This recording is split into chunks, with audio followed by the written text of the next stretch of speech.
continue with our class Kosher Kitchen, and we start with Sefer Shmiras Haloshon. And today's topic is keep your distance. The anguish one will experience in the next world for having sat in a company of gossipers can be better understood with a parable. Okay.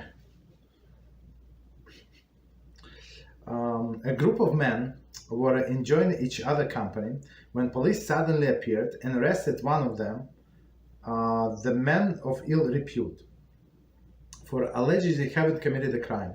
The man was led off in chains and brought before the authorities, who interrogated him thoroughly. Seeing how the accused steadfastly maintained his innocence, the authorities ordered that all those who were with him at time of his arrest be taken into custody as well. They too were subjected to intense interrogation in a hope that at least one of them would provide information which would prove the accused guilt. These men were well aware that they themselves were not being accused of any wrongdoing, yet they experienced deep regret for having associated with the accused. Had they kept distance from him, they would not have suffered the humiliation, intimidation, and fear for which they were subjugated. Okay, so before we continue, so it's a very famous parable, and it's actually the law in United States. I think if they find something in a car, so let's say the car full of people, they're going to arrest everybody. Let them spend the night in jail and maybe a few more days. So I think there is no court on Saturday and Sunday, so they would keep them overnight, like over the weekend until Monday morning, maybe Tuesday, depends. So just because they associated themselves with somebody who might have drugs or some or weapon in their car, so all of them went to jail. So here is a little different story. So they arrested one person of the company. They knew that he was of ill repute, meaning even though they knew that this is not the best person to be around, right? They like him. Maybe I don't know what happened. So all of them got arrested. Like first him got arrested. He denied all of the charges.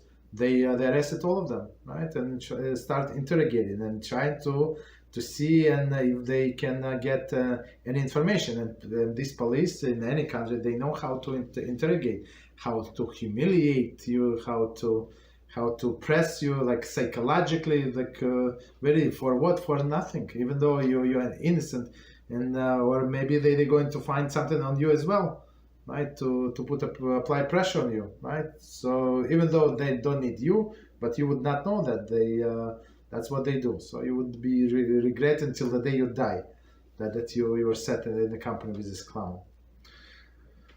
When in the end they were released unharmed, they were made sure to never again associate with this individual, and maybe with not only with this individual, but with the similar individuals. How careful one must be to avoid gossipers. When one feels his reasoning weakening, out of fear of being labeled an outcast, he should tell himself, "It's enough that I will have to stand judgment for my own sins. I need to suffer for the sins of the others." Like and of course, these people that you think that are your friends are not going to come to your rescue in the day of judgment. Everybody on their own. Okay. And it's actually this movie that is coming out, so of course I cannot tell what is it about, but from the title you can say you know what is it about approximately. But what I can say for sure, we discuss everything that it says in the movie, almost everything. Of course, not with maybe some of this example in our classes. Just so you know, you'll see when you watch the movie, whenever they're going to release, I think, I'm not sure, right before Rosh Hashanah or after Rosh Hashanah. I don't remember exactly, but that doesn't matter. You'll see we discussed all of these topics. It's very interesting. Okay, so today, Beezrat HaShem, we start book number 3 of Kosher Kitchen, and the topic is keeping kosher kitchen. Okay. So book number 3, chapter 7, avoiding problems while cooking. Chapter 8, so book number 3 consists of 3 chapters. Chapter 8, kosher oven knife. So as we said before, it's not so simple. Chapter 9, avoiding problems while washing dishes. Okay, that's what we actually discussed last time a little. Before that, okay. Chapter 7, avoiding problems while cooking. Okay, so let's see. Avoiding problems while cooking. So now we're going to list the topics that we're going to discuss. Using one oven for both meat and dairy.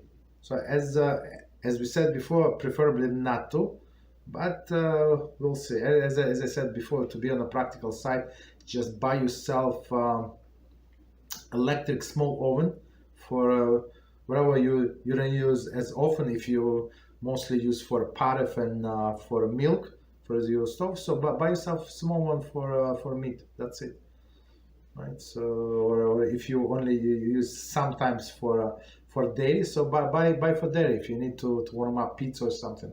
So you have, okay. So number 2, issues of Reicha and Zea. Next one, kosher in an oven from one use to another. So it was used for dairy, and you want to use, and now you want to kosher to use for meat. So as we said with this with the pots also, even though it's possible, it's very not recommended, because one time as like practical explanation, you're going to forget what is it? Is it dairy or is it meat today? So that's not a good idea. Even though, as we said, technically it's possible, especially with oven. If you run the self-cleaning cycle, there is no problem. Okay, continue. Broilers, toast ovens, barbecue grills, hot plates, warming drawers. Next one, microwave, self-cleaning, and continuous cleaning ovens. Next one, uses stove stops for both meat and dairy. Next one, uses the toaster oven, hot plate, and warming drawer for both meat and dairy. Okay, we're going to see. Next one, use of the meat pot for cooking paref foods to be eaten with dairy or the reverse. Okay, I think we discussed it, but okay, we'll see. Okay, so now we have questions. May lasagna be baked in a meat oven? May cheesecake be baked in a meat oven? May Shabbos Halachos be baked in a dairy oven? When must one be concerned about oven vents and hoods? So the vents, just I don't remember if we discussed, you have to locate in your stove where the vents are. So it of course it depends on the model, but usually it's actually like it's surprising. Some people are very surprised. It's actually the vents comes between what is it, the panel where you have clock or something, right, and the walls. So there is like it's invisible, but it is there. So it's like looks like goes like this, like a hook, and so all of this evaporation from the inside of the stove come actually on top. So you have to be very, very careful. It is okay. Is it permissible to use microwave oven in a motel room? Okay, we actually discussed it, but okay. May one grill fish in a meat grill? Okay. Does one need separate stovetop grates for meat and dairy? That's a very good question. Okay, so a lot of questions, a lot of very interesting topics, and we start from the beginning, part number 1. So if somebody's following, it's page 174. So topic, using one oven for both meat and dairy foods. So, okay. One of the most common issue basar v'chalav today is a use of the basar v'chalaf is a mixture of meat and milk together. Right, just to remind. Today is use the oven for both meat and dairy foods. Surely one should try to acquire both separate ovens for meat and dairy use. Many invest significant sums to modernize their kitchen and equip them with every modern convenience, but amidst the most worthwhile investment. Installing two ovens and sinks should be the first consideration when remodeling the kitchen. Nevertheless, many families are limited to one oven that must be used for both meat and dairy foods.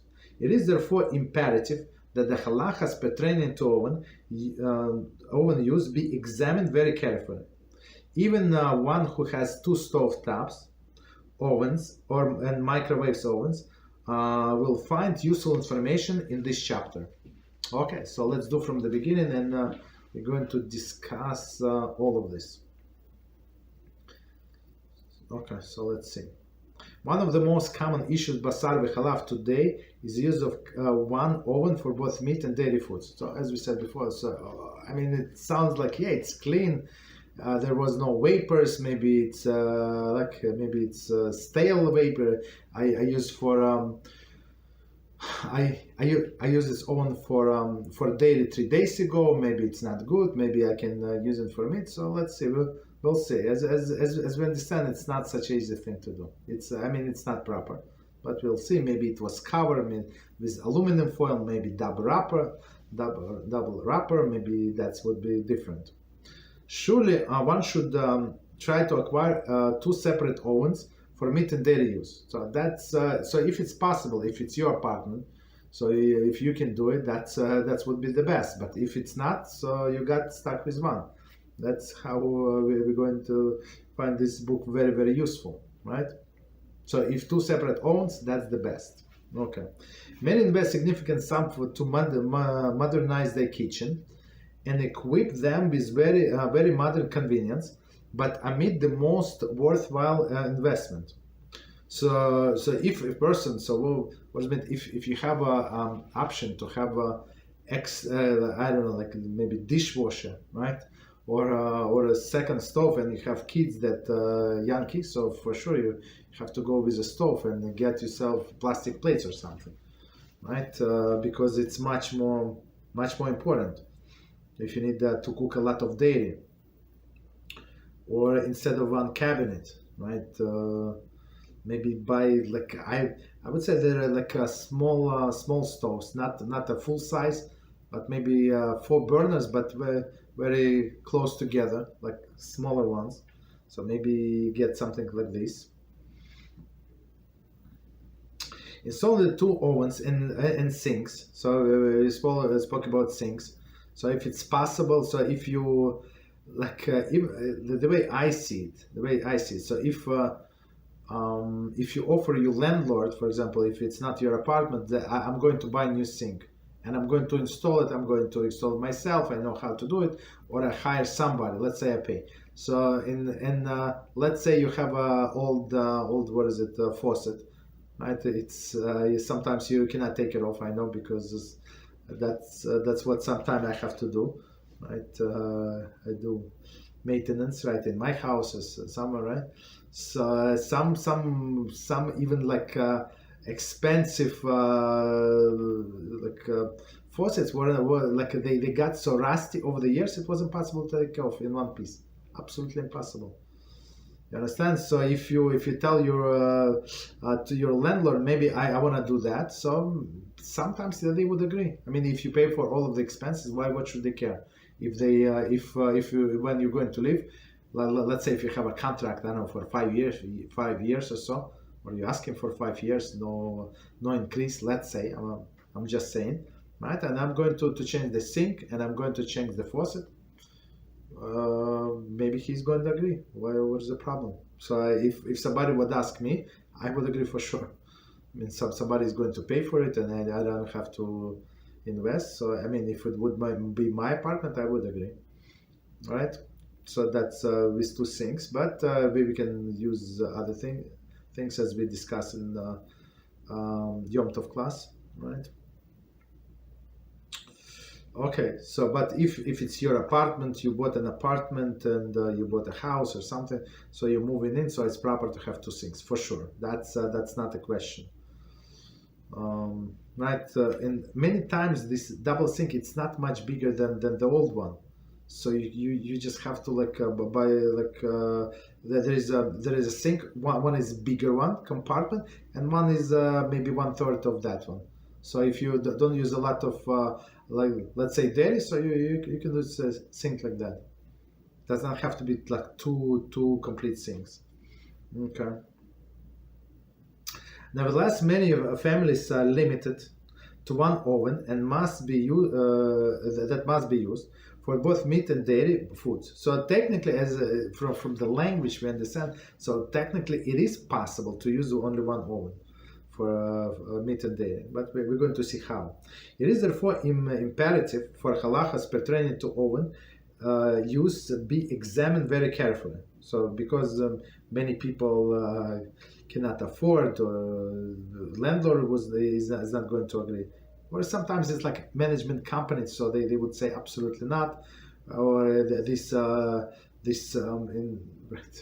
one of my friends had to do something, so that they say the plumber that you hire has to have $4 million insurance. That's the policy of the building. Okay, if so regular person cannot, they would not allow him to change something. So that's craziness, but that's the reality. In the cases like that, you get stuck. What can you do? Even one who has two stove tops, ovens and microwave ovens will find useful information in this chapter. Okay, so he said just stay with us. Section A, basar v'chalav, problems encountered in oven use. Okay, so what is the problem? I mean, we understand cooking one after another. Using an oven for both meat and dairy presents three problems. Okay.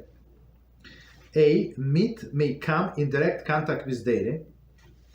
So now we're talking about when these pots are open, right? So direct contact, no covers, no wrappings.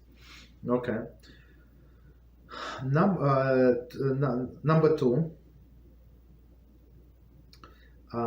issue of Reicha, Aroma. Right, we spoke about Aroma in the beginning of this book, right? So even they on different shelves, but Aroma from one can go into Aroma of the second one. When two foods are baked or roasted simultaneously in the oven, they absorb Aroma from each other, right? And we actually said even with meat and fish, don't do it. So unless it is wrapped, yeah, there is no problem. Because we said it's we discussed before, there is a danger to eat meat and fish together. So, and this Aroma for sure. So it's proper to, I mean, the Rabbi say you're allowed to roast them together or bake them together in one oven, but you have to cover them, or at least cover one of them completely. Same with meat and milk, of course. C, so meaning third problem. The problem of Zeya, steam. So Aroma and steam, two separate things, as we know. When liquid is cooked in the oven, steam is emitted. The steam conveys the taste of the food to the other food and to the oven walls as well. That's the biggest issue. This issue was explained in chapter 2. So we say even it's only one type of food, let's say meat, right? In one time, right? It was steam, that it has a residue on the top, on the wall, and then with then you cook dairy, let's say open. So the steam again when it was dry for some time, now it come alive and it's going to come into your meat dish for sure, or a dairy dish, whatever is it. Okay, so number one, the problem of a contact. So I mean, contact is like clear understanding. That's easy. One may not place meat and dairy foods in the oven so that the two types of food touch each other. Okay, so that's okay. Touch each other, that's understandable. Two foods that touch while roasting or baking absorb taste from each other. They may result in either the entire foods or part of thereof be forbidden. Okay. In addition, food must not be placed in the oven floor if the meat gravy may spread and reach the dairy food, or melted cheese may reach the meat. They may not be placed on two shelves above each other if there is a possibility that they will drip into each other. They may not be placed in a manner that may cause them to splatter into one each other. Even after all of these precautions have been taken, we must yet contend with two additional serious problems. Okay, so before we continue with two additional serious problems, let's try to understand. So technically, so now, just from the language of this section, when it says, so technically, they would say that under certain circumstances, so it's not completely forbidden. So we say don't do it. Right, don't have two separate ovens, but people do not have, and a proper, if you would have one, the best is do it on different days, right, meat and dairy, and make sure that it's covered completely. If you can do benyam, right, non-benyam, meaning more than 24 hours, that's of course preferable. But now we say that person trying to do meat and dairy at the same time in the oven, right, which is as we see from the language, it is possible to do, but you have to be careful. Okay, but still the advice not to do it. But let's see. One may not place meat and dairy foods in the oven so that the two types of food touch each other. So I'm not sure, like in some open like trays or something. So touch each other, that's understandable that it's absolutely forbidden. So forget about steam. I mean, if steam is yes, aroma yes, and plus they touch each other. Okay, that's understandable. Two foods that touch while roasting or baking absorb the taste from each other, for sure, right? We said before, that's how the taste is transferred from one to another, through the heat, for sure. Heat and plus all of these other elements, from touching and plus all other things. This may result in either to the entire food or the part of thereof become forbidden. In addition, so I mean the whole food, I'm not sure how the partially it would be only forbidden. Maybe if they touched, they would, as we said before, maybe cut the area that they touched. But big deal. In addition, foods must be placed on the oven floor, must not be placed on the oven floor if the meat gravy may spread and reach the dairy food, or melted cheese may reach the meat. So now we're talking about, so of course, when we start discussing, we said it must be covered and everything. So now we say when it's not covered. So if you put it on the floor, on the floor of the oven. So if you put it on a shelf, and we have this metal shelf, so it's going to drip. In the worst case scenario, it's going to drip. But here we say they put it without covering anything, right? So this gravy is going to spill on this tray, and I guess overspill and would go to the tray with the milk. Of course, that's craziness. Or opposite, cheese would spill. I'm not sure how much cheese you need in order to spill so much it will go to the meat, but okay, hypothetically, so it's possible. We understand. So lower shelf is not good. Okay. Just 1 second. Lower shelf. They may not be placed on two shelves above each other. If there will a possibility that they will drip into each other. So, right, one on top of the other, from top it can drip down. So, of course, the aroma, the steam, it's of course. And plus this plus this like real substance is going to drip from one to another. And even I guess it's my understanding, if it's covered, maybe you didn't cover so tightly, right? So if it's possible that the substance can come out, also a big problem, the splatter on a lower level. They be not in the next one. So it's all of these scenarios. They may not be placed in a manner that may cause them to splatter into each other. So now whatever manner is, right? If one substance can go into another, big issue. Even after these precautions have been taken, we must yet concern with two additional serious problems. So let's see two serious additional problems. Wow. Very serious. The problem of Reicha. So Reicha, as we said, what is it? Aroma. Okay. So again, we're talking about the foods that are not completely covered and not wrapped without lid or something. So if you have tight lid, there is no like at least it's much safer. Okay. All foods emit aroma while they are cooked or baked. When several foods are cooked together in an enclosed area, such as oven, they impart their aroma. Taste to another. I'm sorry. Aroma taste to one another. I apologize. Even if there was no contact, cooking or baking meat and dairy simultaneously in an oven cause the meat and dairy to emit aroma and be absorbed by each other. The reader is referred to chapter 2, part 3, C, part C, where the issue of Reicha discussed at length. So let's do this piece again, and we're going to explain. And then go to example. So all foods emit aroma. Again, they're not covered. So, but even if they covered, of course, it's limited, but it's much limited, right? All foods emit aroma while they're cooked or baked.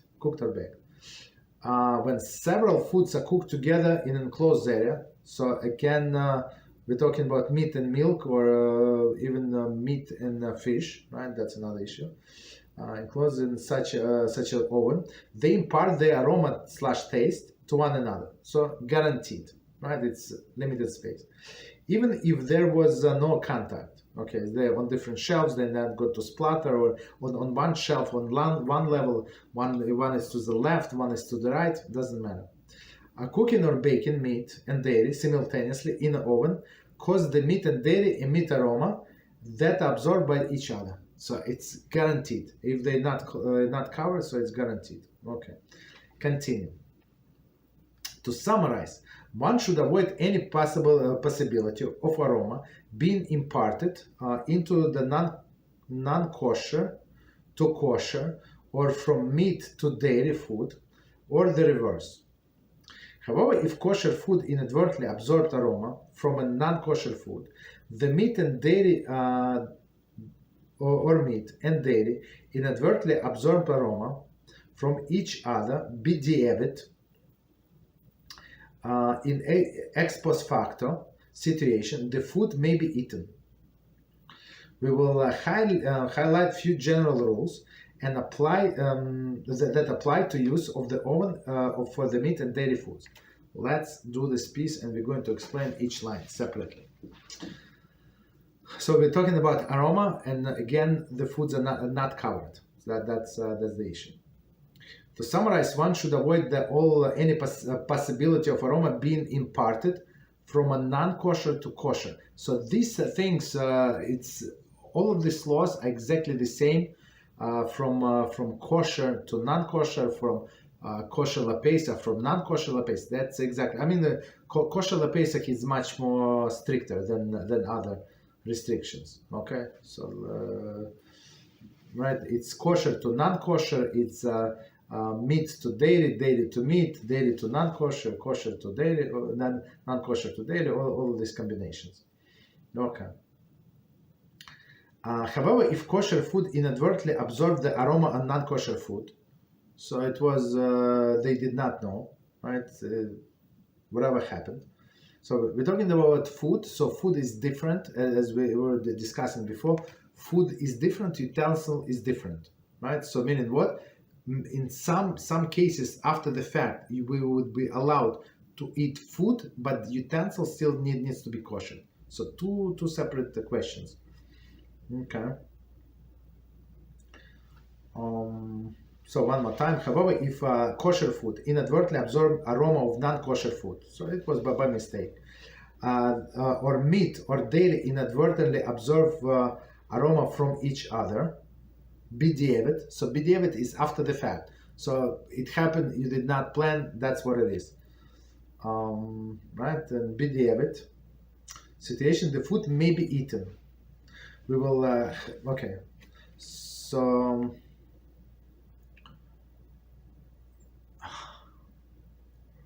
maybe what would be the case? Maybe you use non-kosher microwave. So, and you did not know, somehow you thought that it is kosher. I'm not sure what would be example. Maybe in somebody's house, maybe in the workplace where there are Jews and non-Jews, let's say, and you thought it is kosher, but actually it was made non-kosher for 2 days ago. They forgot to put a sign, let's say, for whatever reason. So you used it, you did not know. So after the fact, it is kosher. The food, after the fact, the food is allowed. Okay. We will highlight few general rules that apply to use the oven for meat and dairy foods. A. One should not deliberately cause the meat and dairy to absorb aroma into each other. So again, okay, we said in a previous paragraph, we just said b'diavad after the fact. If you plan it, it's not after the fact. So after the fact is only when it was accident. Therefore, one may not roast meat and dairy concurrently in the oven, even if they do not touch each other, and there is no chance that the meat gravy reaching the dairy food. Okay, so let's do this one more time and we're going to explain. One should not deliberately cause the meat and dairy to absorb aroma from each other. So meaning to bake them together in the same oven, right? Not covered. Therefore, one may not roast the meat and dairy concurrently in the oven, so at the same time, even if they do not touch each other, and maybe on one shelf, on top shelf. So for sure, if they go into drip, so if something is going to splatter, it's going to splatter on the bottom, but not to one another, right? So in this case, it's safe. Even they do not touch each other. And there is no chance that the meat gravy reaches the dairy food. Okay, so in this case, we be saved from the substance itself, but from aroma we are not saved. B. If dry meat and dairy food were inadvertently roasted simultaneously, dry meat and dairy food were inadvertently roasted simultaneously in the oven, b'diavad, they may both be eaten. If there was no contact, there is touching, spilling, and splattering between the two. Okay, so here's let's see this example of this situation, and we're going to explain. If dry meat and dairy food, so dry meat and dairy food meaning that there is no aroma. So aroma comes from the liquid, right? Usually, okay. So it's like on steam comes from the liquid, and for steam also transfer aroma. Okay, so when dry, it's not so much of aroma. Okay, which is good. So if dry meat and dry and dairy, what is dry dairy?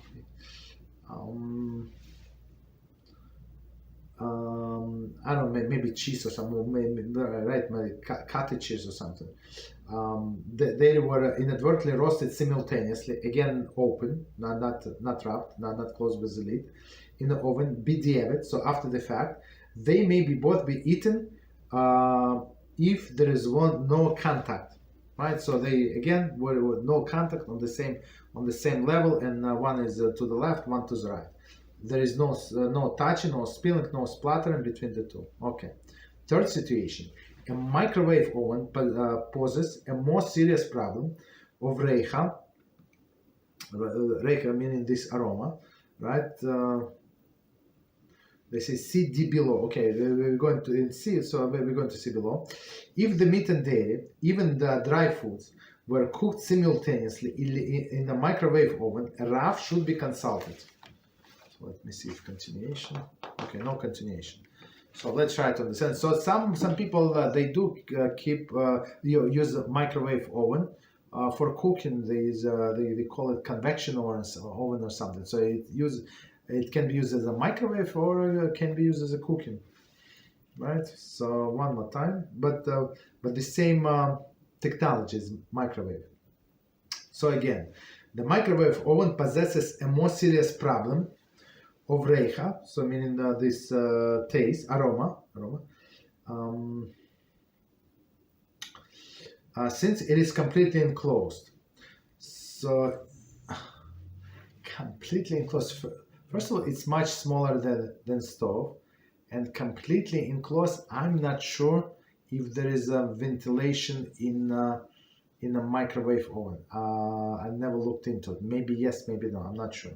But based on what he said, looks like, or maybe it's ventilation, but not so much. Not like in a regular stove. Okay. So since it is completely closed, beside the problem of Zea, right? So Zea we said is steam. So steam for sure, but even this aroma. If the meat and dairy, or even dry foods, were cooked simultaneously in microwave oven, Rav should be consulted. I'm not sure how is it possible to allow it. They were in a like close proximity. For sure, it was a lot of like infusion of the taste. But of course, there are exceptions. Okay, so D. Bread should not be baked in the oven simultaneously with meat. So now we're talking about part of bread, but sometimes people want to use the bread for with cheese or something, right? Bread with butter. Right? So one more time, bread should not be baked in the oven simultaneously with meat. If they are baked together, the bread should not be eaten with dairy unless there is no other bread available. So okay, so that's very lenient opinion, right? So we're talking about the bread that actually absorbs the taste of the meat, right? So it's properly not to eat it. So bread in this case we would call it. I would call it it's a meat bread for sure. For sure, it's a meat bread. So we actually treat our bread that is cooked in our oven that is used for meat, even if it was not used for a few days, we still treat it as a meat bread. So we would never use this kind of bread from the stove with milk, with dairy. Never. Okay. So we have a part of bread, for sure part of, because that bread is not part of. Right, but here they say they even baked simultaneously, so for sure it is a problem. It's an even bigger problem that I just described with meat. If they were baked together, the bread should not be eaten with dairy unless no other bread is available. So let's see the commentary. Rima says, providing that one is unable to eat the bread alone, or dairy food cannot be eaten without bread. So meaning we can rely upon this leniency if there is no other way. So if person can eat just bread, let him bread. If he can eat just dairy food without bread, let him eat the dairy food. But after the fact, if that's the only way to eat this piece of bread with dairy, so after the fact it is allowed. If there is no other way. Okay, so it's very lenient opinion, but we can, in case of the great need, there is no problem since such an opinion exists, and they brought all the sources. We can rely on it if needed. Of course, try not to put yourself in that situation. Baked bread and meat together, like I never heard of it. I don't know anybody who would do that. So the proper would be like to be on a safe side. So bake bread So because it does not take very long time, and then after bread, do meat. That's it. So next one is E, and it says one may bake meat and dairy foods simultaneously in one oven if one food is completely covered, as we said many times before, right? And neither food is placed above each other, so on the same level. So meaning the splatter issue. However, baking meat and dairy simultaneously in the oven is fraught with the potential kashrut problem, and it should always be avoided, even if the food is completely covered. So, but because anyway the steam is going to be there, and it's going to be make the oven to a different type, as we said, as we discussed before. But let's see. There's commentaries. One may bake meat and dairy foods simultaneously, right, at the same time. So it's okay. In one oven, if one of the foods completely covered. So commentary. Covering should be tight enough to prevent the aroma from being spread. Thus, although the cover need not be airtight, it should be tightly fit into the cover. So I mean, in regular cover, but some covers they have like a hole on top of the lid. So of course, this would not be allowed. So complete cover. Okay, of course, not airtight like completely, but covered tight enough. Okay. Or as we said, maybe wrapped to something in aluminum foil. Just 1 second. And second condition, one is not placed on top of the other. So on parallel level, meaning no splatter, no spilling over. However, baking meat and dairy simultaneously in the oven is fraught with the potential kashrut problems. Okay, and should always be avoided, even if the foods are completely covered. Okay, so that's so we go to practical summary, but let me see if we have any questions before we go to practical summary. Any questions on what we said?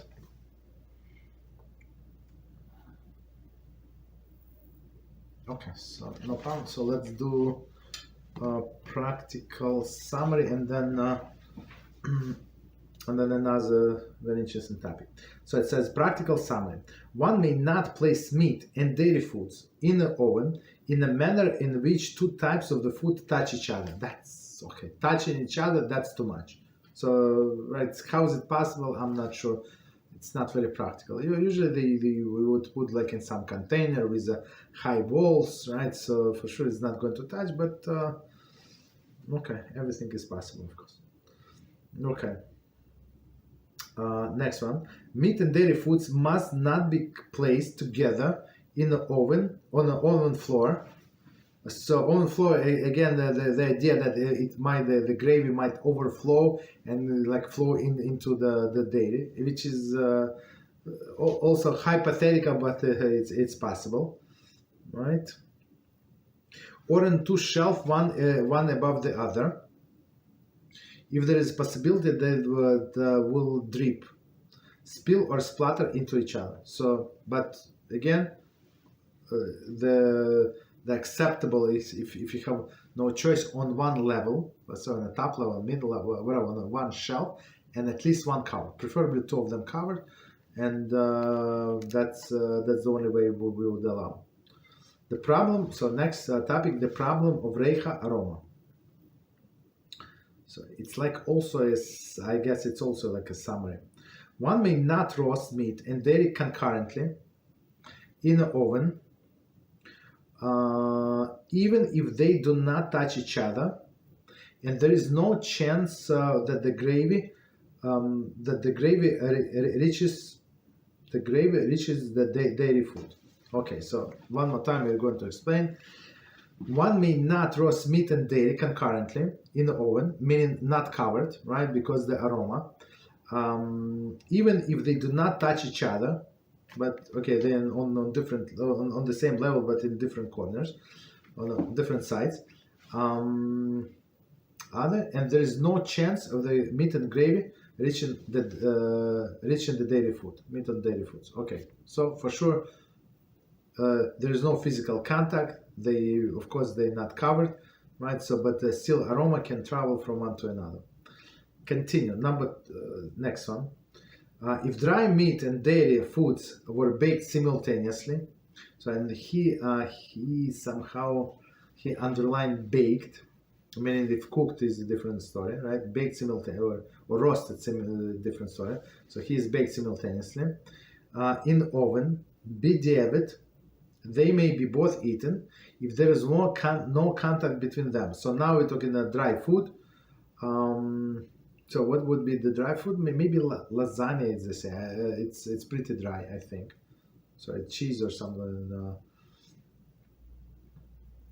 And those, so I think that's pretty dry, and some meat, or I don't know, some other things that dry were baked simultaneously. So after the fact, you can eat both of them. Why? Again, because they're dry. Next one, the meat and dairy, even dry food, were cooked simultaneously in a microwave. A Rav should be consulted. So again, a meat and dairy, even dry foods, were cooked simultaneously in a microwave oven. A Rav should be consulted. I'm not sure how is it possible. Like they for sure are very close. The tight space, and Aroma would cover traveling from one to another with this microwave waves. I don't know, but okay, maybe there is some leniency that we can apply, but I'm not aware how is it possible. So especially he said the word cooked. So if you say cooked, it means it was there for a long time. I don't know, 5 minutes, 10 minutes. It's not 30 seconds. Okay. So next one, bread was baked in the oven simultaneously with meat. So bread, of course, is bread always not covered? Not, or some breads are covered. Some breads they do in what they call it, Dutch oven, right? But still they would bake it partially covered, 20 minutes covered and 10 minutes uncovered, or opposite, something like that. So it's not always covered or not covered, right? So bread was baked in the oven simultaneously with meat. The bread should not be eaten with dairy unless there is no other bread available. So after the fact, so they would allow us to use this bread with dairy. Okay. Again, we try not to rely on it. We try not to do it, but after the fact, it's possible. Next one should avoid baking meat and dairy concurrently in an oven, even if the foods are completely covered. So all of these cases we said, even after the fact, when they're uncovered, or one is covered, but here is even don't do it, don't do this meat and dairy together in the oven, even both of them are covered. Okay. Next one. One common Reicha issue. So Reicha is aroma, right? Just remember. One common Reicha issue that does not pertain to basar v'chalav, is disposal of the piece of the dough that one set aside for the mitzvah of Challah. One should not burn the Challah dough while challahs or anything are being baked in the oven, since the aroma of prohibited dough may be absorbed into the challahs. I'm not sure if we learned it. I think in this book we learned, I don't remember exactly, so the laws of prohibited food. So one of the prohibited food is challah. So how is it? What is challah? Is a piece of dough that we separate from and to give to a coin. So there is a special amount. What was I don't exactly remember the amounts. Let's say 2.8 pounds or 2.6 pounds, something like that. You would separate without blessing, and almost 5 pounds. It's like 4 pounds and 14 ounces. So you would separate with a blessing. Right, so you need so much flour, dry flour, in order before you mix with all the ingredients, in order to after you making a dough, separate piece, like kazayis, like ounce, 1 ounce, 28 grams, and it's a separate mitzvah, separate in Challah. Of course, it's rabbinic, because biblical is only when we live all in Eretz Israel, and there is all of us, all people live in Eretz Israel, and there is a temple. So otherwise, it's rabbinic, but still, even though it's rabbinic, that's what we do. And this food becomes forbidden. Why? Because it's holy food, it's sacred food. So the only person who can eat this food is a Kohen. So, but you're not allowed to give it to Kohen, because all Kohanim are impure, considered to be impure from the contact of the dead. So we're not allowed to give it to them, and we are not allowed to use it ourselves. So the only thing we can do is destroy it. How you destroy it? You put it in oven and you burn it, right? But when you put it in oven and burn it, so you have to cover like a double wrap or something. Because why? Because this aroma, right, from this piece of challah, this piece of dough, is actually from forbidden food. It's like non-kosher in some sense. Like same non-kosher is forbidden food, and non-kosher animals forbidden food, and this challah is also forbidden food for us.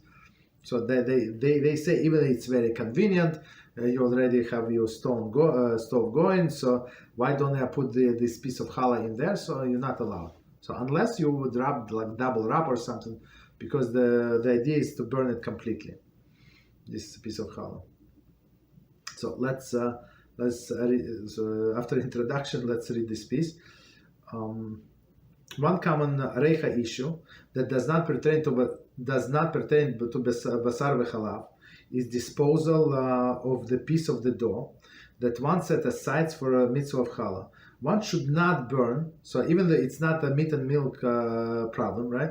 One should not burn the challah dough while halachos of anything, right? That doesn't matter what challah or anything else is being cooked, right? Because of this aroma, are being baked in the oven, since the aroma of the prohibited dough. So again, it's kosher, but it's prohibited to me personally, because I'm not a Kohen. I have to give it to Kohen, and I cannot give it to Kohen because he's impure. So it is forbidden for a Kohen, and it's forbidden for me, right? So and when this forbidden dough, prohibited dough, may be absorbed into the halachos. So that's or any other food. So I guess we can stop here. So next topic, the problem of zeh, means steam. Okay, any questions on what we said?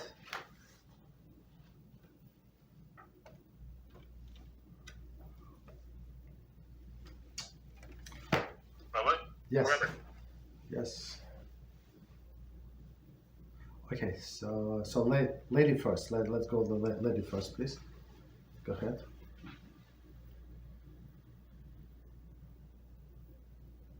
Oh, somehow we cannot hear you. I don't know what happened.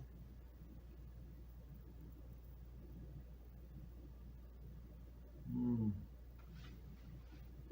cannot hear something with microphone, maybe.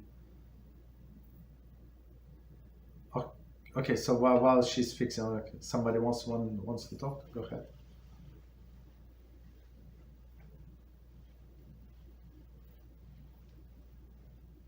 Please, somebody. Rabbi? Yes, go ahead. Yes, one of the questions that, things that, to keep it simple, like, just, let's say, because what I would do, like what I do, is usually I say, I have everything according to me. If I eat cheese, I usually just eat out. That's to keep it a little bit more simple, because I don't want to deal with the complications with it, just not to be in doubt. Is it just okay to do that? Like, I'm learning Halachos, of course, for sure, just in case if something happens or if anything, but just to keep it simple, like for what I eat, is that okay? It is okay, but I would say do not be afraid of it, and buy yourself like small stove, like they call it toaster oven something. So if you want to eat sandwich with and melt the cheese on top of it, or you bought a pizza and you wanted to warm it up. So like you don't need a lot, but some small electric appliance if you have room in your kitchen. If you don't, there's no obligation. Yeah, you understand? But a person should not feel like he's losing out something because he's keeping kosher, right? That's very important. Because if you learn the laws, it's not so complicated. We go into complications here because person put himself in that position. Of course, I mean, as I said, like if you have two separate stove, one is electric one, whatever you prefer. Like if you eat most of the dairy and parve, so have some for meat, like small one. Sometimes you want to even in some things that you actually can cook in.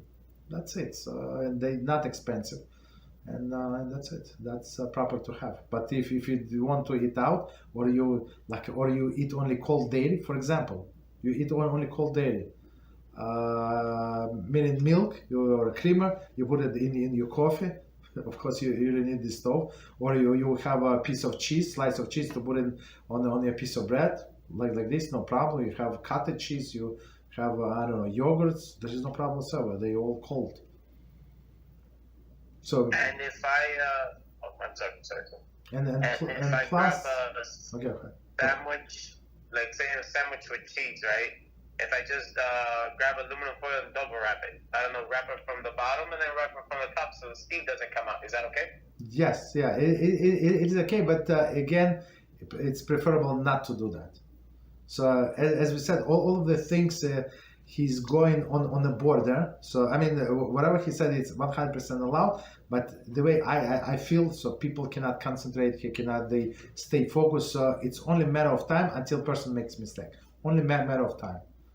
So, but what we have, we don't have a second stove, to tell you the truth, but we have a frying pan for daily.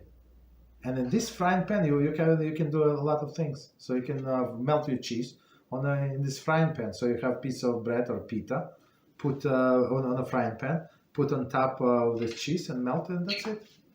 You can do omelet there. So some people like cheese omelet, omelet with milk. So if you have one frying pan, that should be like working out good for us. That's it.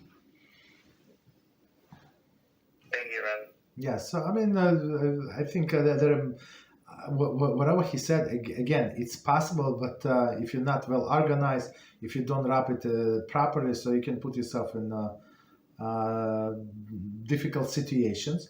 And then this sins of eating the meat and milk together is going to be held against us, unfortunately, right? And you cannot say no, it was unintentional. It was unintentional because we were not careful. That's intentional.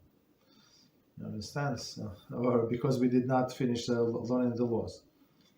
So, but again, if there is no other way, as he said, it's possible. Okay. What else? Okay, Daniel, go ahead, please. Rabbi. Thank you, Rabbi. Yeah, I have a question in regards to Kashrut, but it's not like directly related to what we spoke about Okay, today. go ahead. So what happens when we mix in the same preparation glatt kosher meat and regular kosher meat? What happens then? What is a regular kosher meat? I don't understand. What is it? You know, like there's like levels of kosher, right? There's like meat that is actually more kosher than others. It's like kosher and glatt kosher, which is like super kosher. Okay. So there is that's a thing. So if they say it's kosher meat, it means it's not kosher. So if it's not glatt kosher, or for Ashkenazim or Beis Yosef is for Sephardim, it's not kosher. It's not. They I think I said the story. I did an investigation when they say it's kosher. So when they don't say it glatt, they look, it's only one word. So I mean, if they wanted to be sellable, they would put glatt, but they don't. They're not allowed to put glatt for a purpose. And there is a company in the United States. It's called. They make these hot dogs, right? It's famous hot dogs, Hebrew National. So how can you go with wrong with the hot dogs when it says Hebrew National hot dogs and it says it's kosher? How can you go wrong? Guess what? It's triangle K. supervision, and they say it's kosher. So they never claimed it's glatt kosher, and it was a big uproar some time ago, like when people or Orthodox people went against it. But these guys, they never said it's glatt kosher. So you want to rely on our kosher. It's kosher. They basically, when they say kosher, they don't check everything. So according to the lenient opinion, that okay, but it's not glatt kosher. So if it's not glatt kosher, so glatt it means it's smooth. So just a little summary. So smooth. We're talking about lungs when we check the lungs. So and there is some like perforation in the lungs. So it's very dangerous. So meaning that the animals were sick. So it says perforation. We don't know it was after the death, before the death, and there is a like if it's very smooth or not very smooth. There is some like openings as it's going to cover, or it's like from long time. So that's what they mean glatt kosher. So glatt kosher, like so if it's not. So it's according to lenient opinion, not everybody agrees. So we try not to say that it's kosher at all. So no Orthodox person would buy this kosher thing. And I bought it once. I don't know if I told the story. It was on internet. It was like from Amazon, and it was a good price. And it was Brooklyn kosher. Brooklyn. How can you go wrong with Brooklyn kosher? And then we bought it. It's a good stamp, looks good. And then we received it, and I decided to find out what is it. What is this Brooklyn kosher? Brooklyn Jewish town, right? Where is it, bro? And guess what? This Brooklyn kosher, not even in Brooklyn, in somewhere in different states, Montana or something. And they gave me the phone number of the guy that does the slaughter. And of course, I pretend to be like I'm naive consumer. I ask him many questions, and I realize it's not kosher at all. Whatever they do. Okay, maybe I mean it is slaughter, but it's same you can buy halal, right? It's same kosher as halal, so it's not basically. But according to some opinion, they put kosher, but never glatt kosher. That's what alarmed me, of course, and I started doing this investigation. Of course, we returned, they refund the money, but okay, I would say it was our fault. We had to check more thoroughly before buying like new brand. But okay, they also cannot deceive, just say it's Brooklyn kosher. It has nothing to do with Brooklyn. Understand? Okay. So that meat, is it non-kosher? So if it was, I would say if it was cold, maybe it's not that such a big problem. Maybe yes, maybe no. So we just kosher that utensil that was mixed. But I would say like after the fact, maybe you were allowed to eat the mixture after the fact, because there is a doubt whether that kosher meat is kosher or not, right? Some signs that they do check. Okay. Oh yes. Okay. Thank you, Rabbi. I wanted to ask you about the situation I had a couple of weeks ago, about the separation, about the Challah. I did the separation, and I was ready to make the blessing just before to put into the oven. And I usually do in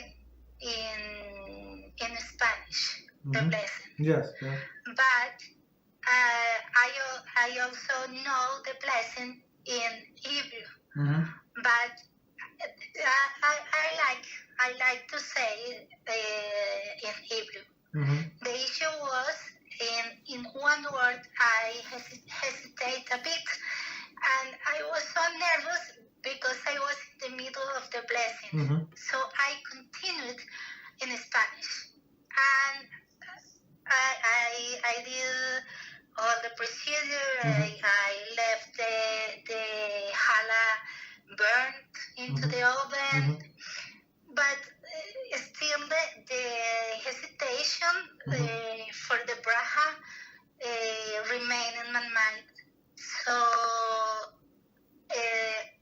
the bread was ready, everything was ready, perfect. But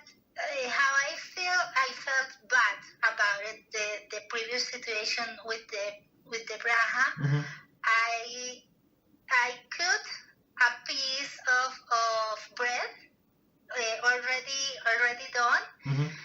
a big piece of Mhm. bread, and put it into the oven again, Mhm. and burn it. Mm-hmm. That was, and before I repeat the bracha over this Second time. second time, but over the bread. Right, I got dough. it. Mm-hmm. Yes, that was good. Okay. Or, Okay. So we got the thank you, situation. Rabbi. You're welcome. So let me first of all let me explain the situation. I go a little back and give a background. So challah, right? So we must separate challah again from a certain weight. So in pounds of flour. In flour is it's approximately 5 pounds. So in the US it's a standard like packs like 5 pounds. So if you're going to mix dough for so much dough, only then you save is a blessing. So what people do, they mix so much, right? No problem. They mix so much and then they freeze the dough, or they bake all of the challahs and freeze the challahs, and then whenever they need, they just take it from freezer and warm up. There is no problem. Whatever you do is fine. So you're not obligated to put yourself in this situation, first of all. But so in kilograms, I think it's like 266 or something, 2.66 or something like that of kilos. So if you have so much, it's I think it's 5 pounds, right? So you do it with a blessing. So if you have less than that, but you have I'm not good with kilos, but maybe 1.6 kilos. So in this case, or to 2.7 pounds, or 2.8 pounds, we have to double check. You do separation of the challah and without blessing. So because it's doubtful. So why is it doubtful, right? So we don't know the measurement. Yes, we don't know the measurements. Guess what? Because the measurement was actually the initial measurement came from a manna, original manna in the desert, and it was special measurement. And our sages converted this measurement into the volume, and volume is 43 and 1/5 of the egg. Right, that's if I remember correctly. So that's the measurement of challah, right? The volume, how much water these eggs with the shells are going to displace. So this amount of challah, and of course we don't know exactly how big the eggs were in the olden days. I mean, even today you go to the store, there is jumbo eggs, this type, that type. I mean, also they're not exactly the same. And I would say, like from eggs that we buy, like this company or that company, the difference sometimes even 20% difference. One is bigger, 20% than the other. So what is the standard? So that's why our sages came up with a lower border and then the highest for sure. So lower meaning from this maybe like you have to separate, so we separate without blessing, and the higher like this as we said 5 pounds, approximately 2.6 kilos. So we say with the blessing. So and how much you have to separate? You have to say like 1 ounce. 1 ounce is we count approximately is 28 grams. 1 ounce or 28 grams, and before you separate it, you have to say the blessing. So it could be separate batches of dough you put together on one board. You cover with some towel or something. So it's board combines. They touch each other, combine, and plus you cover with a towel. It's this whatever I just said. It's according to all of the opinions. So if they are touching but not on the same plate, okay, that not according to all the opinions. On the same like challah board, I mean like kneading board, they touch each other, like they call it in English, bite into each other, right? And they cover, so it's considered to be one dough. Even this one you're going to use for cakes. This one you're going to be used for this challah. This you're going to be used for pitas. Okay, so if you're not going to cook, that's all bread. Cooking is a different story. So the proper procedure is as I said, you make the blessing, you separate this, and we're going to burn this as we said it before in the class. So now the second thing is how to say the blessing. First of all, as we said, all of the blessings you can say in any language. There are only a few things in the Torah that you must say in only in Hebrew only. There is only a few things, but right when the Torah says and she says, like when there is a process of chalitza, for example, she says that's she must say it in Hebrew, right? Or a Cohen when he addressed the nation before going to war, and he says to the nation, he must say only in these words in Hebrew, right?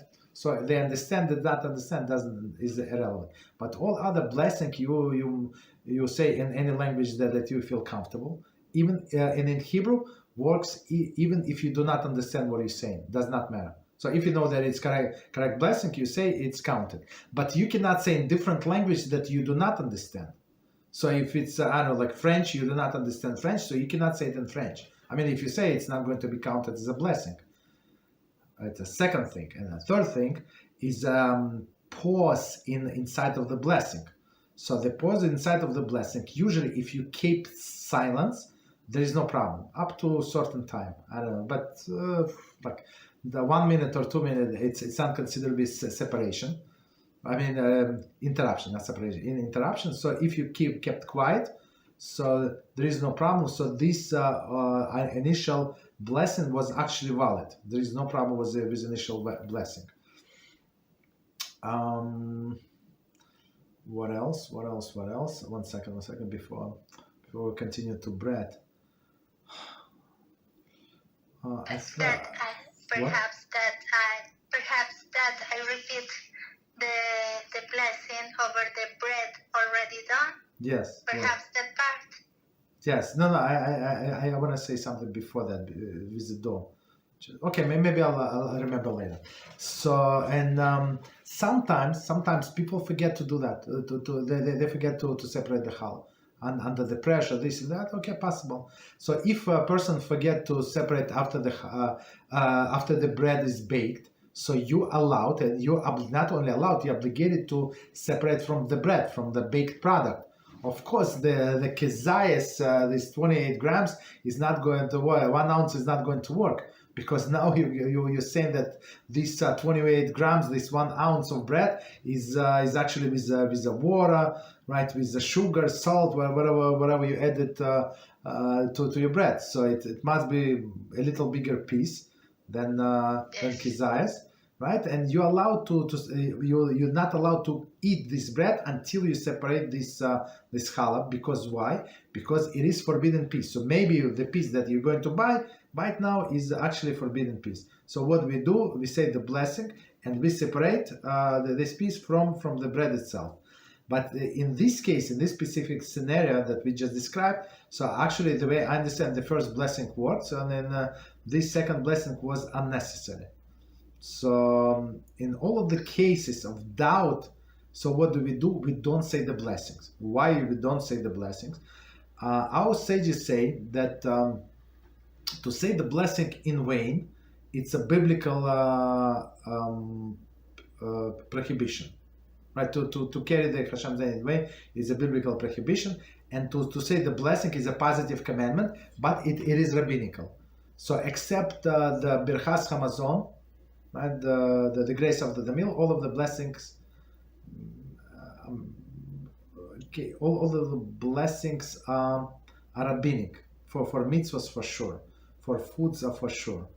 So they're rabbinic, meaning what? So if you do not know if it was correct or not, so since you did the action, since you were not sure about the first procedure, you just separate the piece of challah without blessing. That's it. A piece of bread without blessing. That's would be the proper procedure. So for future, we would know what to do. Again, if somebody pause during the blessing, there is no problem. Just don't talk, right? Just keep in place. Maybe you forgot. Maybe you need to go to look up the wording. No problem. Keep silence, and silence is not considered to be interruption. Okay, I think we covered all of these details in this story. But go ahead. Thank you, Rabbi. Thank you, Rabbi. You're welcome. There is another part of the question, perhaps that can be considered also. That I don't say Hashem's name. I say Hashem in the blessing. Is that okay? Or because I hadn't finished my process of conversion. I feel I have no right to say it's. Mm-hmm. No, we actually do say. Guess what? This similar question was asked of me today. We have the different class. No, we actually do say people in the process of conversion, they obligated to in all of the mitzvahs and in proper procedure, 100% proper. Same way as we train children. So if you're going to train a child to say Hashem instead of Adoi, so guess what? This little one is going to learn, and to change his or her mind is going to be mission impossible, right? That's why we're not allowed to say Hashem's name in vain. Right, but when you're teaching children or you're teaching somebody about you or somebody is in the process of conversion, so we don't change the name. So we say as many times as they need to. So if I need to like, if they can write down and I should not repeat for them, that would be proper, right? But if I need to train them how to say it, so I need to repeat it, and it's not going to be blessing in vain from my side. You understand? So that's proper to learn. So example that I always give, children from until the age girls 12 and boys 13, they're not obligated to any mitzvahs at all, right? But still we train them from a very young age to do all of the mitzvahs, say all of the blessing. Why?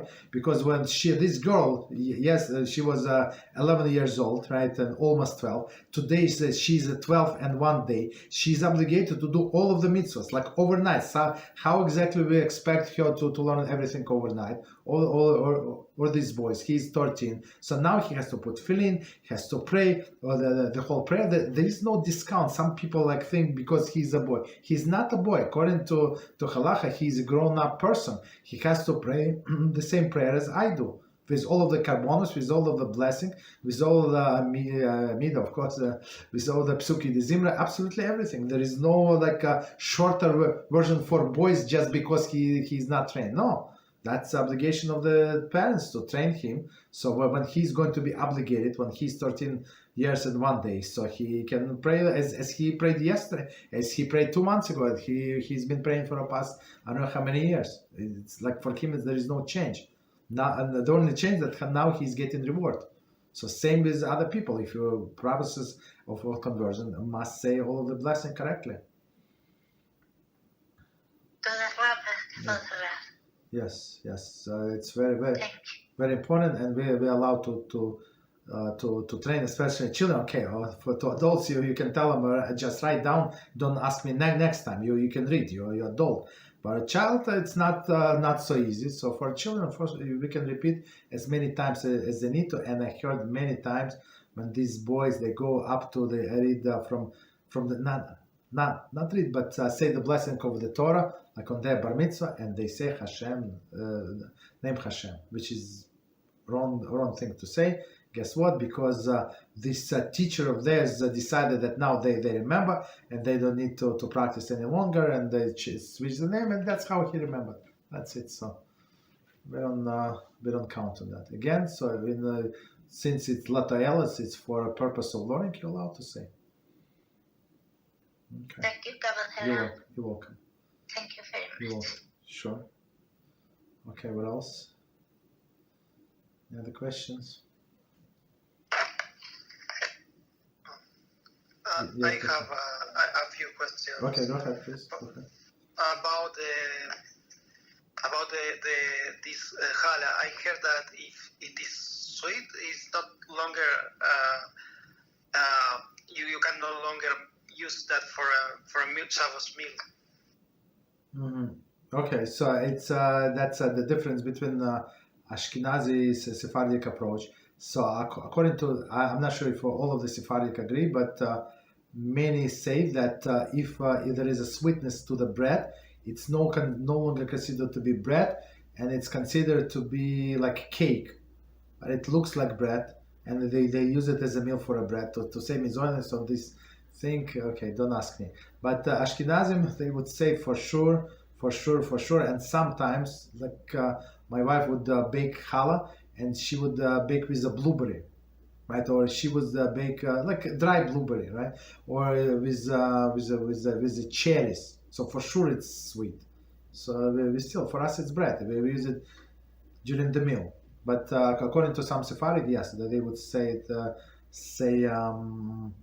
mizonos on this thing. But if you use it as a meal, as for with your meal, it becomes a bread anyway, as we learn in our Halachos of Brochas. So even if you use this, if you use cake, right, and just to remind us, there are some new faces here. Even though there are no faces, some new people here. So even somebody eat mizonos, all of the cakes or the cookies, but it's going to be like a big part of the meal, main part of the meal. So these cookies and cakes become bread for sure, 100%. So, and how much a person should eat? So we said 8 ounces. So it's 4 kazais. So it's, of course, it's a more lenient opinion. Second opinion, it's 3 kazais, meaning 6 ounces. Okay, so let's say 8 ounces. So if you eat a big Danish or something, or big muffin, so maybe 1.5 muffin. Of course, you have to wait, like on a scale. So maybe 1.5 muffin, and you like, or 3 pieces of cake. I don't know how many. Like it depends on the cake. So it would be this amount. So it's not so far-fetched. And plus, if person is going to eat this piece of cake for satiation, right? And he's not going to eat 4 ounces, but only 2 ounces, or cookies or crackers, whatever is it, right? Mizonos, and plus all other foods like omelette and this and salad and this and that, and plus these crackers, for sure it's going to be meal. So in this case, even less than 8 ounces, right? It's going to be bread, even if it's sweet, if it's very sweet, even if it's cream on top. It's going to be bread. So to say that this sweet bread is always bread, maybe if you use it as a snack, right? So for Sephardim, for Ashkenazim, for sure it's bread, 100%. That's the answer. So we can we use always for a Shabbos meal sweet challah? Yes, all Ashkenazim. Not, I don't want to say all, but many Ashkenazim do. Sephardim, I'm not sure what they do. I mean that they can do is basically, since that's what we said. Even if you take this mizonos and convert it into the bread, so it's going to be bread for you in your specific case, because it's your mainstay of the meal, as we said, or maybe we did not say, maybe not everybody here. If you fly in an airline, right, and you order the kosher food, they bring you kosher food, and then the dinner roll, right? Let's say overnight, right? You fly to Israel, so they give you a dinner roll and all of the other beautiful things, delicious things. So this, it says on this roll it's mizonos. So, but of course, this roll is not mizonos. So I'm not sure. Mizonos means that they added fruit juice and this and that. But when, of course, don't eat it like that. Why? There are two reasons. If you eat it like later on, if you take it to a hotel or you take it home, this roll, right? You open it and you start eating. It's 100% taste like a bread. First reason. And second reason, since you use it as a mainstay of your meal, right? So it's like a dinner roll. For sure, it's bread. Even if it's baked with fruit juices. You understand? So that's a big scam. So some people when somebody's scamming you. So say some people will smile. Some people say, okay, maybe if they say so, maybe it's right. No, it's not right. So it's some small company that actually certify, and we don't go by that. Okay.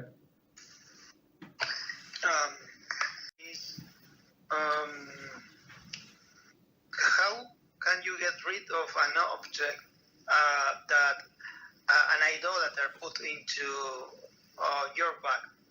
In my case, my bag, because of mistake. But at the same time, this idolater make damage on some of our stuff when was in charge of taking care of this bag, and this bag was consisted about of audio cables and audio gadgets. Mm-hmm. So it was a bag with audio cables, all gadgets, and idolater put something like a cross or something. No, a cable, but was belonged to this idolater. So there is no impurity that it belongs to this idolater. It's not. So the only problem with idolaters is an object that they actually worship. So nobody worship a cable. I think maybe some people do, but mostly they don't. So that there is no problem whatsoever. So same way that you go to the store or you buy something from an angel. There is no problem whatsoever. So because in my case I don't like to take things that are not mine, but Mm-hmm, even mm-hmm. more they have belonged to Mm-hmm. to an idolater, and I get rid of this object? No, but just give it back to him. What is the problem? no, the problem is that is the problem, that I cannot meet this person ever again because it's dangerous. Oh, because of danger. So I think maybe because of danger, just keep the subject and not get rid of it. Maybe one day he comes back, so you can give it to him. No, I already told this person that he put this cable and it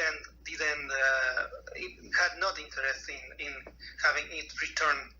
Okay, he said so, or yeah, you... yeah, Okay. He said so. Don't have interest in that. Okay, so you can throw out. Or you can keep it. There is no such impurity in this cable. So if you don't feel good about it, if you find something on the street or somebody gave it to you, some person they decided to change the furniture in his house and he puts out on a curb beautiful chairs, they use it for 3 years. Let's say 3 years is nothing for these chairs. So you want to take it to your house. There is no problem. Even if idolatry, they did not pray to these chairs. You understand? So there is no problem whatsoever. So because this cable belonged to they damaged my property, my cables.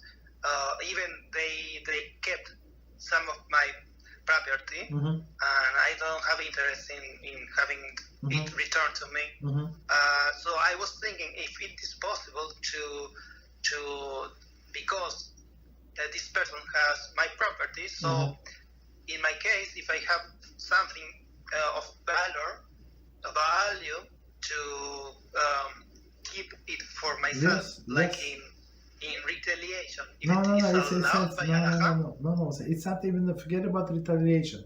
If there is something that we call hefker, so ownerless subject. So if I put these chairs like on a set, for example, this neighbor of mine, he put the almost new chairs, but he's moving from a big apartment to a small apartment, so he has no needs for these chairs, and he said, okay. Guys are moving out. Whoever wants to take the chair, take it. So as soon as he said it, it's ownerless. He's not allowed to say, no, I don't want you to take it. No, that's it. He renounced the ownership. Anybody, whoever is going to take the chair first, it's his. You understand? So if this guy said, I don't need it, keep it, throw out. Okay, don't tell me what to do. Okay, you told me, so you can do whatever you want. It's ownerless. If ownerless, if it's in your possession, so you're the owner. That's it. It's no longer his. As soon as he said, I renounce it, I do whatever you want, I'm not going to come, you're in this town, I'm in that town, okay, I'm not going to do it, so okay, no problem. You can keep it. There is no problem whatsoever. There is no problem, there is no idolatry in the cables, so just keep it. And it's not in retaliation, it's just because he renounced the ownership. Another way of asking this is a totally different example. For example, in this country, in Argentina, it's like a third world, and the business are always stealing from the people. I heard that somebody took a product from the supermarket, practically stealing, and they say because the supermarkets are stealing people, they say they have the right to steal from them. Is that totally forbidden? It's totally forbidden. You're not allowed to steal for a thief. A person is a thief who steal. A person who steals for a thief is a thief himself. It's never allowed. Never, ever, ever allowed. Okay, thank you very much. You're welcome. Okay, so let's go to Daniel. Have a question, please go ahead. Thank you, Rabbi. No, I just wanted to perhaps kind of derive a question based on what Israel said, because it's a very interesting situation actually. So what happened if, let's say, this cable that this person gave him or put in his bag? What happens if this person used this cable for idol worshiping purposes? Let's say I heard he said he was an audio cable. So and we know that something that is used for the purposes of idol worshiping has lost its right to exist. No. I'm sorry. You take it too far. I mean, if somebody if something was used for idol worshiping, it was worship, or it was accessory to idol worship, and it was a stand on which this Buddha was standing or something. So that's yes. But this cable, even if they use it in church for a microphone, it has nothing to do with idol worship. No, nobody worship cables. You understand? So that's. Yes, they use that cable for a religious idolatry. Okay, so exactly. So it has nothing to do with idolatry. So it was not that nobody worshipped cables. But if you want to get rid, if you don't feel fine with about it, so of course you can get rid of it. There is no so the question would be about baltashlis, right? So we said, you remember we had this topic about baltashlis, meaning wasting resources. So I mean, if you feel disgusting from this cable because it was used for that purpose, yeah, just get rid of it. It's not going to be baltashlis. Okay. Thank you, Rabbi. Yes. You're welcome. It's great to have this in mind right now, because I have some similar situation with my stuff. Like some cousin of mine kind of lent me a few mic stands and these things, and I know he's a Christian, so I felt like, okay, would I be allowed to use these things to my stuff or for my music or anything? But just what Rav said, that this whole question is already solved. Hashem. Yes. So I have another few questions from yesterday. Okay. So just want to remind, if somebody wants to ask questions, just raise your hand and we're going to opportunity to speak. So okay, but go ahead, Daniel. Go ahead. Thank you, Rabbi. So okay, this one's in regards to women. So would it be a mitzvah for a woman to learn some Torah whenever she can, in order to have more interesting conversations with her husband? That's so the biggest mitzvah is actually to learn together. When men and the wife will learn together. You understand? So it's a very big deal. So that's what joined them. So that when they have something in common to talk to. And some men in their arrogance thing that their wife be just because she's busy with cooking, because she's busy with children, this and that, so she's not smart. And guess what? I work in a business environment for many years, and I met the women in my company that's smarter than unbelievable how smart they are, like sharp brain. Fortunately, all of them were not. No, some of them were married actually. Men usually afraid women like that, right? So, but it's proper to learn with your wife, whatever she likes. So, I mean, on her level, don't do too technical. Well, maybe the kosher kitchen would be too much, and unless you know it by heart, so you would not be able to explain. But it's proper that's what connects the couple. You have something in common. You have, for example, before this class, I had class with my wife actually. We'll learn in Yaakov. And today we learn stories about David and how he was running from Shaul, and then Hashem said, you have to pay off. Why? Because of you, all of the Kohanim of Nov were killed. One was left, but and Hashem said, you have a choice. What should I do? I should give you over to your enemies, or I'm going to wipe up your progeny. So what do you want?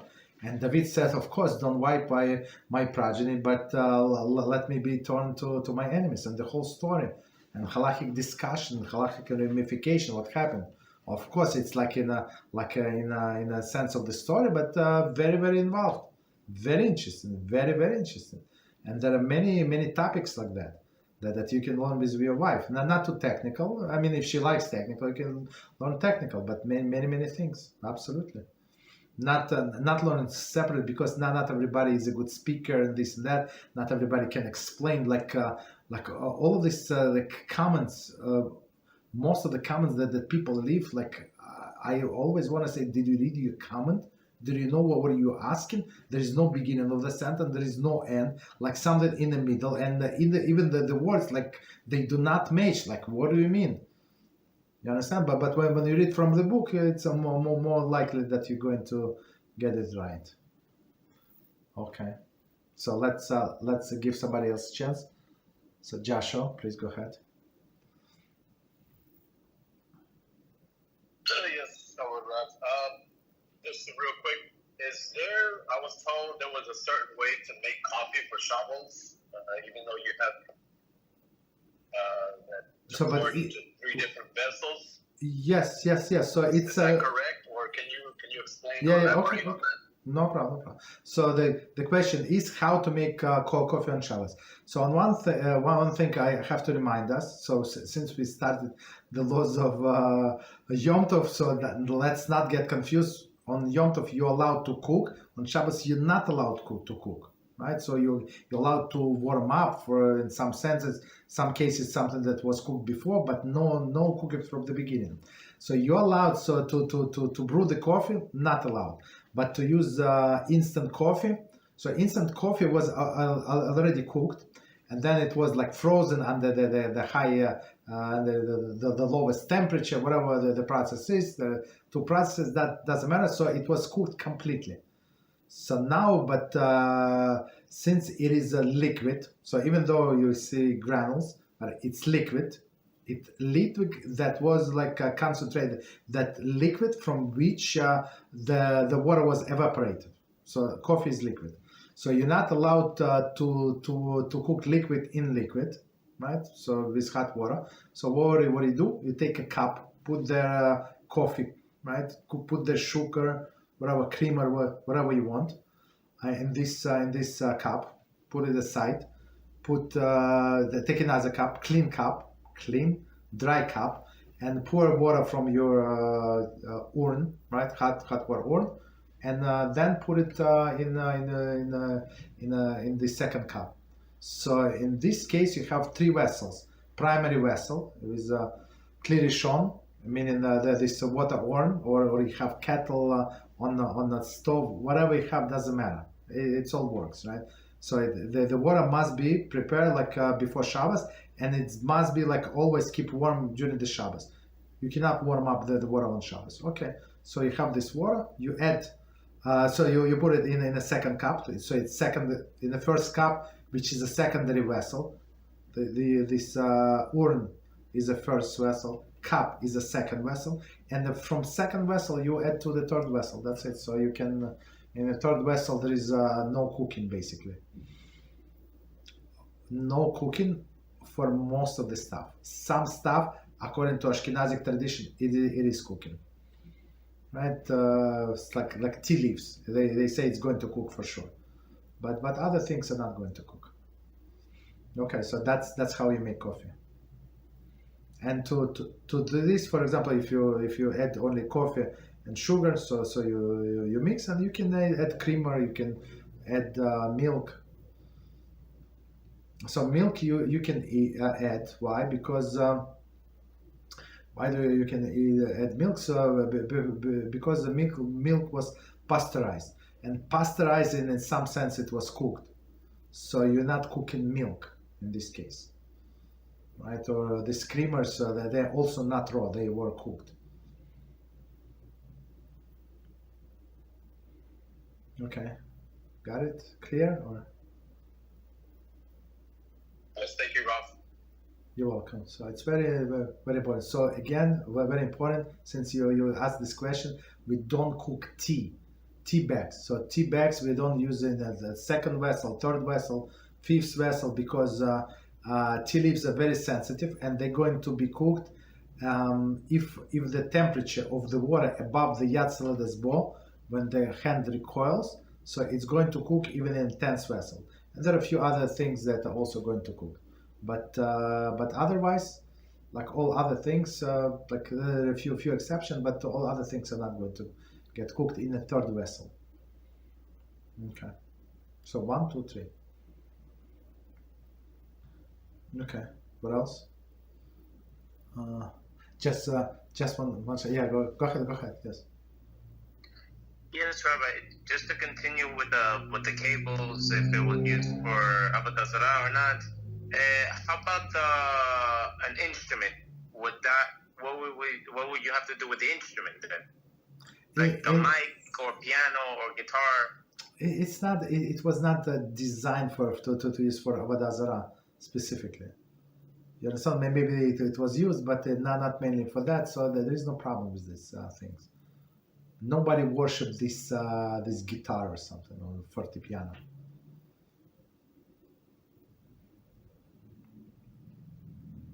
Thank you, Rabbi. You're welcome. Okay, what else? Okay. So if you don't have question, please put off your hands, please, until you have a question, if you want to speak. Okay, go ahead. Yeah, go ahead. Thank you, Kabbalah. Yeah. I'm sorry. It is about the previous question, preparing coffee on Shabbos. After we made the coffee, can we add some ingredients? For example, more coffee or more sugar or more cream? There is no problem whatsoever to add more. There is no problem whatsoever. Thank you, Kabbalah. And even I tell you what, even if let's say maybe if I understand correctly, so what I'm trying to ask. So for example, I have a coffee and I drank half of it and it was too strong for me, right? So I want to add hot water.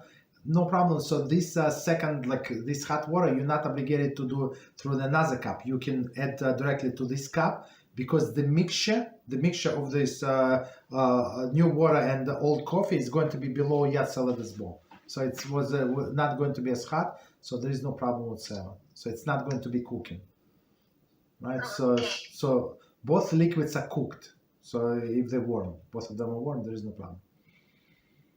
Thank you, Kabbalah. That's amazing. Yes. The only thing, some people think that it's craziness, but we're trying to be like it's a small thing that we're trying to adhere. The second cup, right? The first cup from which you take and you pour it to the second cup. So it must be preferably dry. So what does it mean dry? So if you leave it, for example, you put you make 2 cups of coffees for your family, and you leave it there. So, and then somebody else from your family want to drink coffee, and there are a few drops on the bottom. There are always few drops. So in some sense, even though these drops were cooked, for sure it's from water, from water warm, but you will be warming these drops. And warming, at least according to Ashkenazic tradition, you're not allowed to warm liquids. So that cooled to the room temperature or whatever, you're not allowed to warm. So even though it was cooked, it's insignificant, this and that, so it's proper. So just take a towel, wipe up this few drops on the bottom, and they're clean. Of course, it's clean water, so and you can reuse this cup. And how do you make tea? Yeah, so how do you make tea? So according to Sephardic custom, I think in the 3rd cup, they actually, you can use the tea bag and they can pour water. I think it's Rabbi said that, I think so. But Ashkenazic tradition, we don't do that. The olden custom from Europe, from thousands years ago, we do the same as we did 1,000 years ago. We prepare tea essence. What is the tea essence? So we take teapot, like small ceramic pot, put the tea leaves or 2 bags, 3 bags, 5 bags, whatever you want. Before Shabbos, you put the hot water, and there is a strong tea essence. So then you in the 3rd cup, you put hot water and you add this tea essence, whatever you want, and it's going to be tea. That's it. So very simple. It's not end of the world, and people say, how can we do it? Stop it.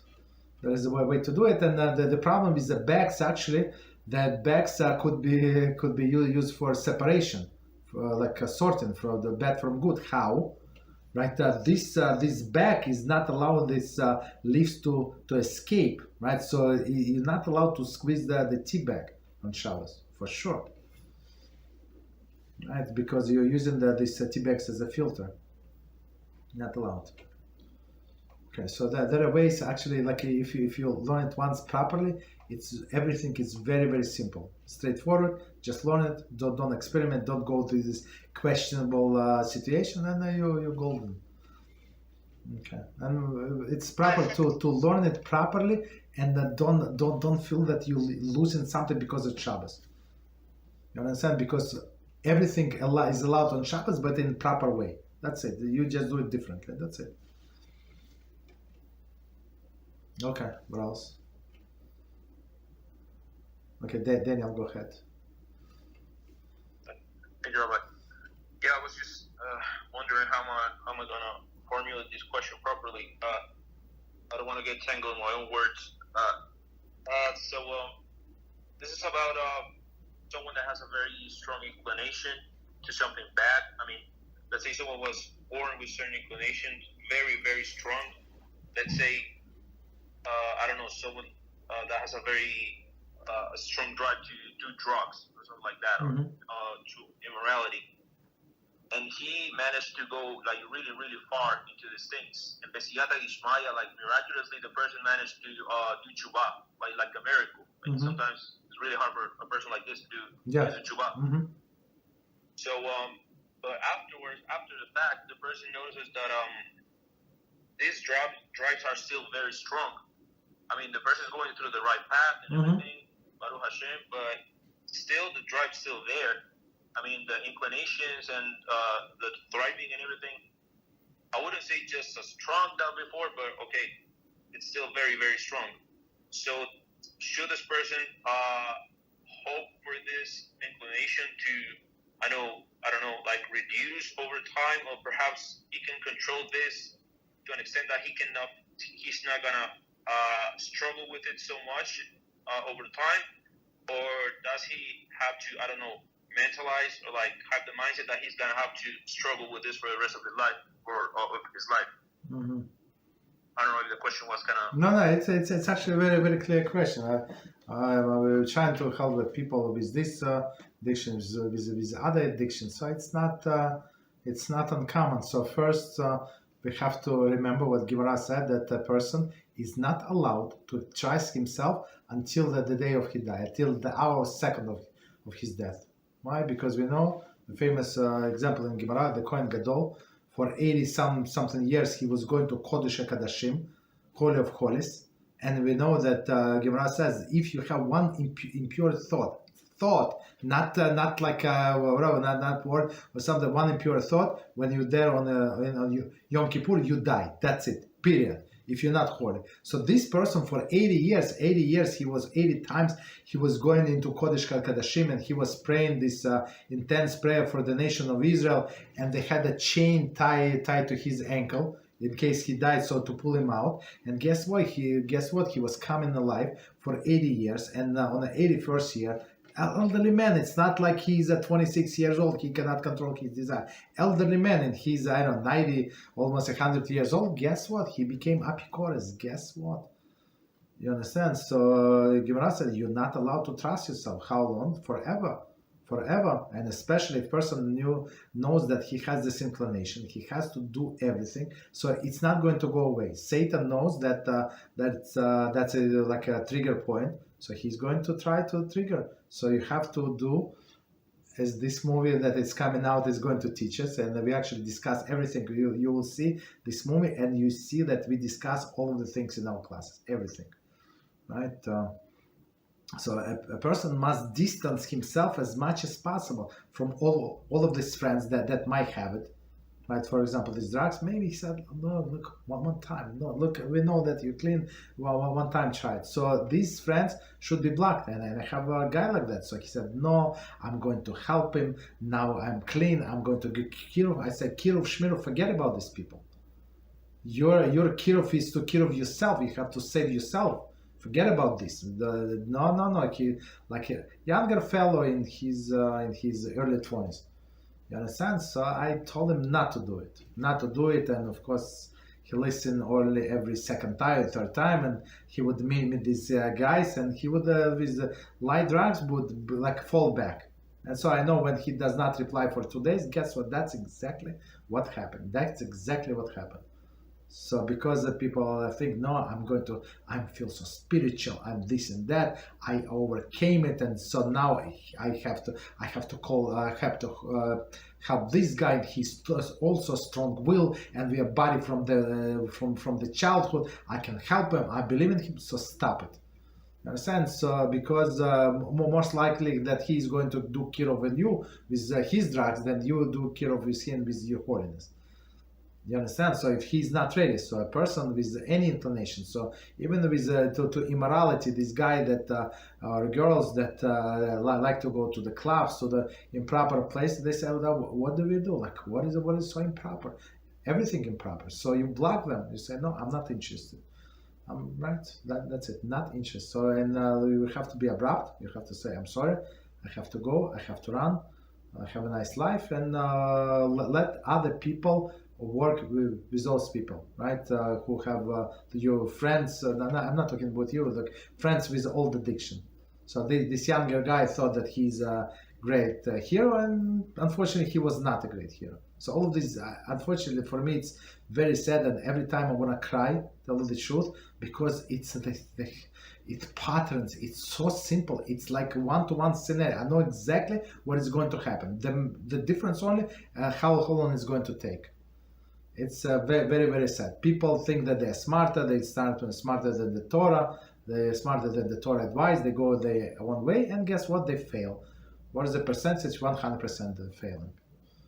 Even though, like again, advice, clear cut, clear as clear can be. You have to be hero. Save yourself.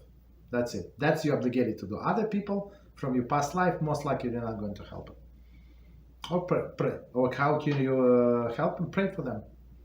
And they find out the truth. Unless they come to you and they start asking you for truth. So, and it's one-way communication. So I asked somebody, whatever, and the person sent me his opinion. So I told him, look, I like you very much. I have my students. I have very important things. I'm not going to, he sent me 2 things to review. I said, stop it. I don't have time. Like 7-page writing in a small letters. Like I have to review your findings, in your Torah thoughts. I don't have time for that. And I said, so one way. You ask me a question, I give you answer, and we stop here. And same as all of these people. You have to like limit the intake from these people, because they're going to do kill on you faster than you're going to kill on them. That's it. So, and always be afraid that you can relapse. Always be afraid. So, and to ensure that you don't, you learn Musar, you change your work in your character, and separate from these people as far as possible. You understand? That's the only solution, straightforward. Okay, please. Yeah. Thank you, Kabbalah. Yes, go ahead. Yeah. Thank you. It's a bit long. I don't know if we have some time. No, we have time. Go ahead. We have time. Go ahead. So, how many needs to go? Yeah, yeah. The session is over. It's overtime. Yeah, go ahead. I'm sorry. No, go ahead. Go ahead. It is about Tehillim. It's more like Todah 100. Yes. Tehillim 100. It's practically my favorite Tehillim. So I wanted to ask Kabbalah if I am or anyone is allowed to recite Mitzvot Todah after sunset in Shabbat, or is disrespectful with the situation at that moment, with all the neshamot returning to Gehinnom. So, if you're allowed to say this on the finish of Shabbos, when the Shabbos, when this neshamot goes to Gehinnom, if you're allowed to say that? Yes, after sunset. After sunset, okay. Yes. Are we allowed, or better don't recite? So it's not like I see what you're saying. So it's not like you celebrate them going to their place back. It's not like you celebrate. You're happy for them to be there. You like them to not to be there, but you will say this Tehillim for your own personal things. It has nothing to do with them. So some people go on the street and smile. Maybe they think about something like nice. So should I get offended? No, they're not making fun of me. There's two things. Do not like two separate things. So they're not saying Hashem thank you to keep them there. So I wish they would go out, and I wish they would do Teshuvah in the right time and right place. But I'm glad that I'm not in that situation. You understand? I'm glad that I know who Hashem is and how connected and how much He does for me every single day. Hashem. Yeah. Yes, it is because the time is very short at that hour, but I always want to finish it with some Tehillim, but recite them by heart. And how this is my favorite Tehillah, I was wondering in reality. So actually, on Shabbos we don't say, because on Shabbos in general, in Shabbos morning we skip this Tehillim, because there is no this separate this offering on Shabbos. It's one thing, but I just thought about it. There is a special set of Tehillim that is proper to say between Mincha and Mariv on Shabbos, right? So there is a special set. If you look at the Siddur, so if you when after the Shabbos Mincha, it's Shir Alamalos, all of the 10, right? And Nishmas Kol Chai, I think that the next one. So you have there more than enough material that it's proper to say at that time. Perfect. Yeah. So check your Siddur. It is there. Yes, Rabbi. Yeah. Beezrat Hashem, I will. Also, I wanted to ask you about Mitzvot Todah, but in a different situation. If we can recite Mitzvot Todah in an emergency situation where an idolater is in danger, but a very, very close idolater to us, a mother or a father or a brother-in-law, has the shalom, but it's very terrible. It's a new person and have an emergency, and we can do anything because this person is an idolater, is in a terrible situation physically and really worse spiritually because it's an idolater. And we can only pray for them to not be idolaters. Could be a recite Mitzvot at that moment? Okay, so you're asking actually the biggest question. The bigger question: are you allowed? So I'm just to make it bigger, right? Are you allowed to pray for sinners who goes against Hashem? So it's better for them. We don't judge everybody. We're not against anybody. But it's better for this idolater. I'm not talking about your example, whatever. I'm talking about general. Who is bowing to idols. It's or goes against Hashem. Let's say he's living with not Jewish woman. He was a Jewish woman, but they reject Taharat Mishpacha. She does not want to go to mikveh because it's for old ladies. It is disgusting. So better for them, since they getting themselves the bill of the problems bigger and bigger. Better for them to be taken out of this world. So when they now in a situation when they in a hospital, the tubes sticking out in their nose, so it's actually good for them. Why? Because in these times, maybe it'd be the best time of their life there, because they're sinning, they're not sinning. You understand? So if we're going to pray and we're going to Hashem, let's say he answers us because he likes us very much, let's say, right? If in that level, so and he gives this idolater health, and then Hashem comes to us and says, look, you asked for this guy, and look what happened.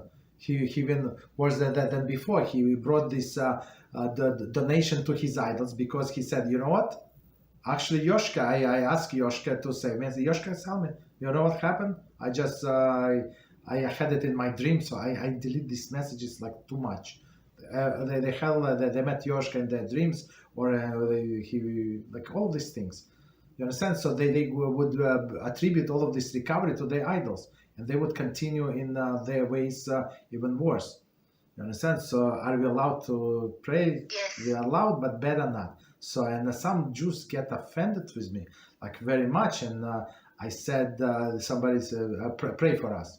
Okay, I said I'm not going to pray. You're not going to pray? They said like my prayer is cheap. I say, what are you going to do? Are you going to stop something? Are you going to do some Teshuvah? You Jew or not Jew, doesn't matter. What are you going to do? Are you going to listen to class at least? Are you going to attend the class? Are you going to do something? So for yourself, at least if I see that a person is ready for some kind of Teshuvah, so of course in the merit of his commitment to whatever, doesn't matter his or her commitment, doesn't matter how big or small it is. So of course I'd like to pray. I'd like to pray for that person. But if he or she insists to be the same, exactly the same, so why should why should I get involved? Why should I get punished? Because Hashem, because of my prayer. So my group, we have morning groups. We have many sick people that we mentioned. So because we mentioned these people, right? And Hashem would send them health, and then ask me why did I pray? Why did I add merits to that person? I don't want to be in that situation. You understand? So especially if I don't know, so I'm not obligated to investigate, because by default we say that every Jew have like Halachah that he's kosher person by default, unless we know otherwise. But if I know for sure that he or she is not kosher person, so that's what it is. So we have this. Just I don't know, a year ago or so, my mother called me and she said, "Please pray for this lady." So it's her girlfriend's, my mother's girlfriend daughter, she had this surgery, right, in women's organs, right? It was, I think, cancer or pre-cancer or whatever cancer. And please pray. I said that because she does not go to the mikvah. So, and I emailed this lady. So I agreed to pray for you. My group, we're going to pray for you. Only if you're going to watch this video. We have this Taharat Mishpacha, this video, right? In our channel now, they block it, but it was then it was available. So I said, if you want to watch it, at least, and you confirm that you watch it, at least. I'm not asking for any decision, any commitment. If you watch it before the surgery, we're going to pray for success surgery. Otherwise, have a nice day, basically. Right? So my mother said, please, no conditions. She's this. Okay, why should we get involved with Hashem's plan? Because surgery is a time, it's time of the judgment. So it's very, people must be very, very afraid of with the surgery. Time of the danger, time of the judgment. The person can die. So why should I put myself in that person's in a Satan's ways? You understand? As a protector of that person. I don't want to. So, but if she wants, so of course she said that she watched it. She did not. I did not know. But at least she said yes. So we prayed for her, and the surgery was successful, Beezrat HaShem. But otherwise, I'm not going to pray. My mother was upset with me. Her friend was upset. How come you religious people, you have to be kind? I said, no. Stop it with your kindness. This kindness is this sweetness is a cause of diabetes. Yes. Okay. So that's how we talk to them. And when we talk to them, so it's first of all, it's shock when you say to somebody, I'm not going to pray for you, or for that somebody else, that they think it's everybody must live. No, not everybody must live.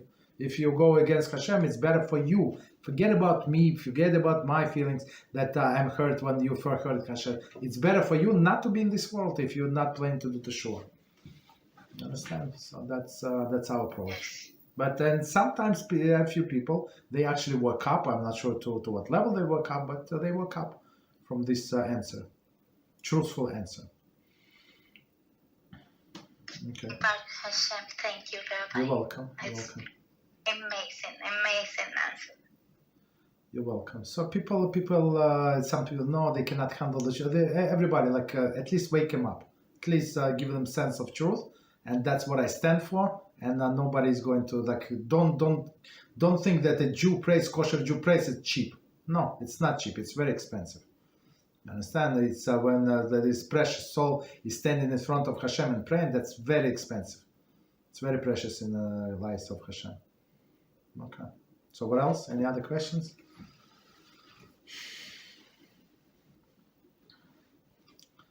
Anyone? Yes, go ahead. Yes, Daniel, go ahead. Thank you, Rabbi. So, in regards to this last question, I have some relative of mine that is very dear to me. He's not an idol worshiper, actually. He's an atheist, as far as I know. But I have this feeling that he's a very special person, and he's very loved. Like Hashem takes care of him in a very special way, because he's constantly finding salvation for the things he gets into. It's much miraculous things that happen to him all the time. And the only thing that I can think of, the only reason I can think of these things to taking place is because Hashem kind of loves him. I don't know. I mean, I don't know if I'm kind of making wrong conclusions here, but besides of his beliefs and everything else, he's a very, very good person. He has a very good heart. He's very kind. So I don't know if I consider he's not an idol worshiper. Should I kind of pray for Hashem to get closer to him? Not you closer to him. He's closer to you.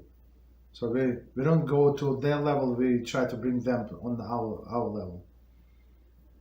Yes, so of course it's when the person is a decent person, so half of the job is done. You You understand? So a lot of the things that we learn in the Musar, how to become a decent person. So if a nature of the person is decent, loving kindness, it's a norm for him to help people, to be nice to people, to be fair. So that's amazing. So it's very simple to make this person kosher. So Jew or not Jew, it's harder when somebody is promiscuous. That's it's very hard. But if person is good, so that's absolutely pray for him and try. But invest only like certain amount of time. Don't invest all of your time. That in relationships, and that's it. Yes, it should be successful. Beezrat HaShem. Amen. Thank you, Khallah. You're welcome. Thank you very much. You're welcome. Okay. Anything else before we stop? Okay. So then let's stop here. Beezrat HaShem, today's Thursday, believe it or not, it's for me it's very fast. I don't know where weeks go, where months go, I don't know where it's all go, but it's very fast, Baruch Hashem. So, but we completed another week, very successful. We had overtime, very good questions, and I actually been thinking maybe I have to do like from you guys' questions, I have to do shorts. So I just have to find time, or maybe ask somebody, maybe one of you ask, that compile for me the questions that were asked, and we're going to do the shorts because it's amazing question, very practical questions, and questions that many people would benefit from, and from answers, of course.